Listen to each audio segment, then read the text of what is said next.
So I had to jump it because I left my inverter plugged in and it was charging my laptop and it died. So now I got the jump box on it. There we go. That's much better.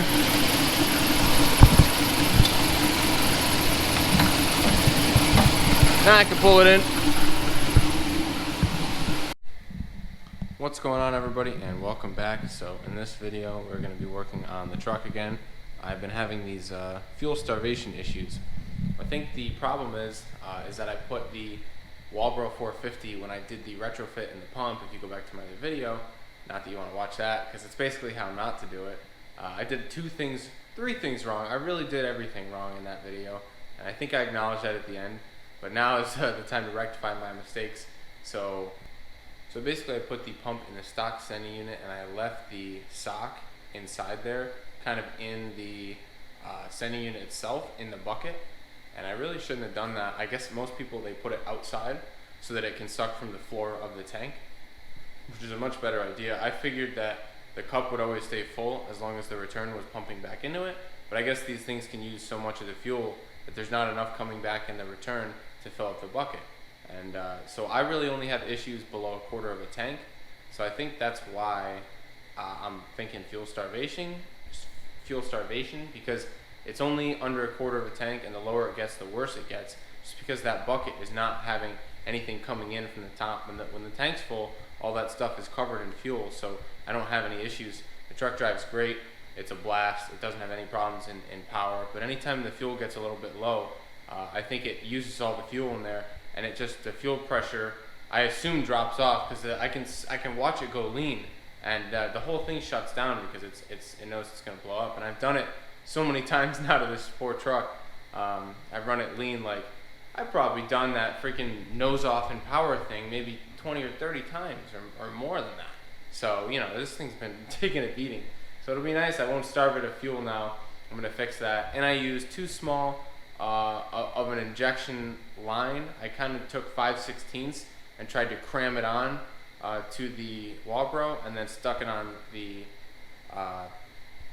fuel hat itself, all the way at the underside of the fuel hat, which that takes 5/16. But I'd like to only neck it down there and not the whole distance. I'd like to run a 3/8 line, so I got to figure that out. And I used the wrong kind of line. I used non-submersible fuel line, which is a dumb idea. It's what I had at the time. I needed to get it done that night, so I just kind of put it in, so I'll deal with it later. And it's lasted this long, so I'm curious to see what that line looks like being submerged for now 5 months in this tank. So on and off submerged, whether the tank's full or not, but it always had it running through it. So we'll see if that did any damage to it. Probably not too bad, because I don't really keep it full that often. It drinks a lot of gas. And also, the wiring that I used, I thought, was too small. I used 2 strands because I thought the gauge was bad. I'd like to run a large wire there. I think I have some that I can use. I may need to go to get it at work tomorrow or something, but I'd like to run a larger diameter power to the fuel pump.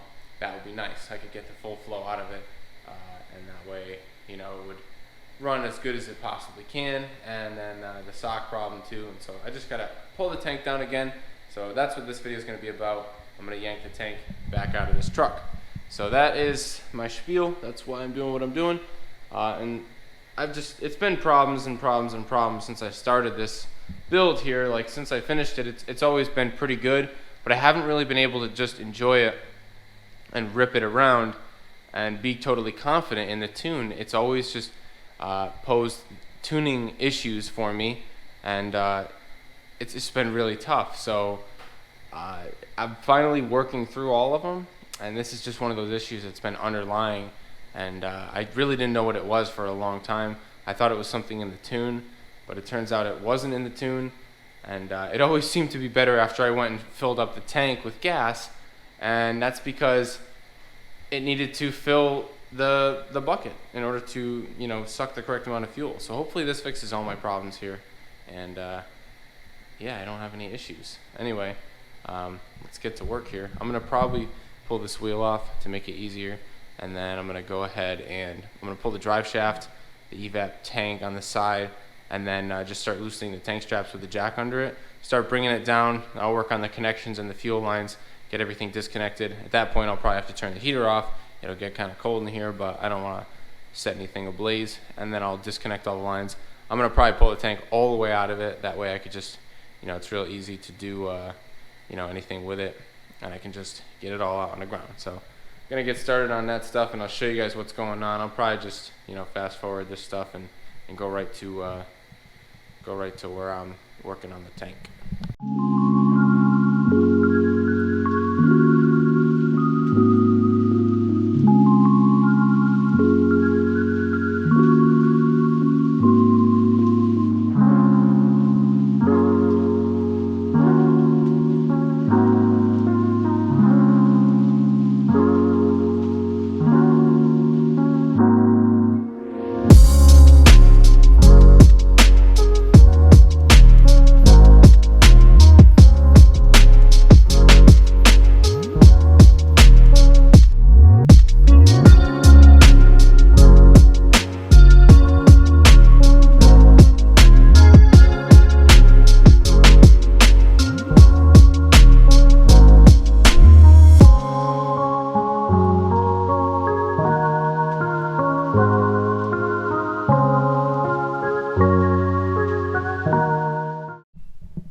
So the tank is out, and I just taped up where the sending unit was, just so I could keep the fumes down in the garage. So I did get the tank pulled down. It's always kind of a pain. You really got to just lower the back end down like almost all the way, hit the 2 connections up top, and then you can let it drop as you slide it out from the back. It's kind of got to go under the axle. I think it was easier since I lowered it back there.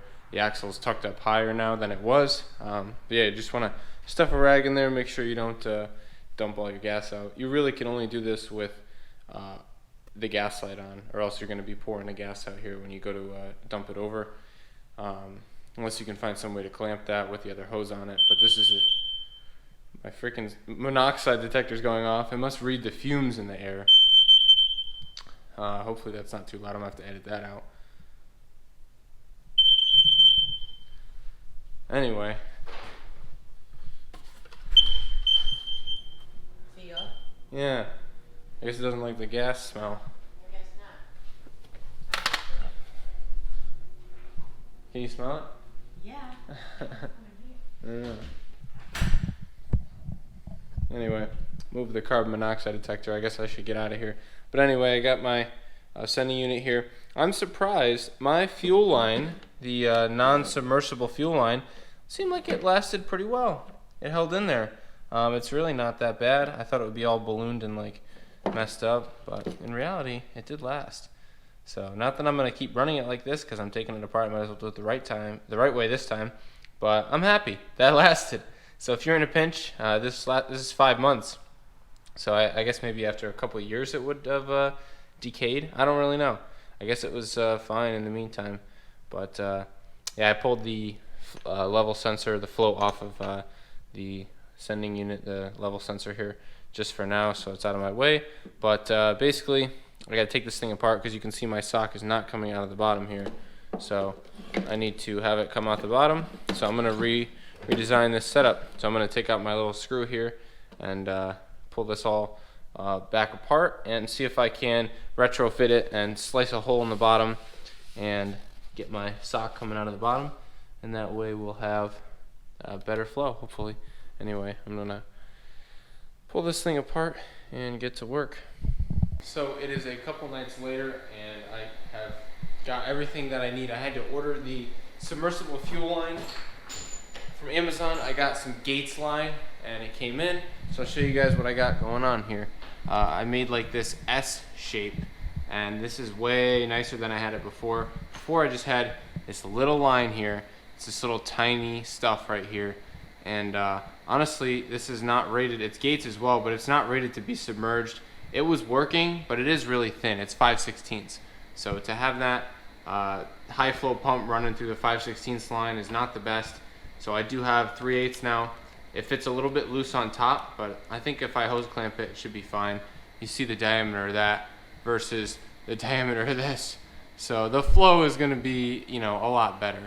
So now I'm just gonna put this, put the hose clamps on here and there, and we'll set it up. I just cut a little off at a time until I got it to be the exact length I needed, and I think this is going to be sick, along with the filter sock sticking out at the bottom. This should alleviate all my fuel issues, at least I'm hoping.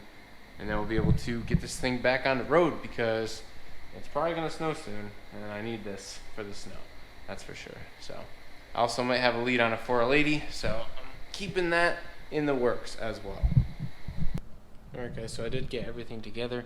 I got all the hose clamps on really tight. I always test everything by yanking on it as hard as I possibly can, and if it doesn't come off, then I figure it's good for 100 psi, which is what this hose is rated for anyway, and so it should be fine. And I got a clamp down here as well, and I also have a zip tie to hold the pump from sliding around, which it seems like it does a pretty good job. And then that way this guy is firmly positioned on the bottom, so now it's going to sit in the tank like this with the sock as the lowermost part of the setup, so it should suck from the bottom of the tank, and I should never have issues with it running out of fuel. And the return line that comes back from the front, it goes into this orange line, which I just have like loosely placed. I'm not sure if you can see the end there, but it's just placed in there, so it should fill up the bucket, but it's really not sucking from the bucket. But there's a hole down here, so it will drain out right on top of the sock, so you know, it should provide that fuel flow from top. But in reality, this is all going to be submerged, so it shouldn't matter. And this is only really going to help me when there's a quarter of a tank or less. That's kind of the issue that I was having, but otherwise I think it's just a better system. It'll sit like this. And I did check to make sure the level sensor still worked through my multimeter on here, and checked in the down position and in the all the way up position. And if you check it in both, it'll tell you I think it's 40 ohms at the bottom and 250 at the top. So if you do that, that's how you know if your level sensor still works after messing with it and banging this thing around a little bit.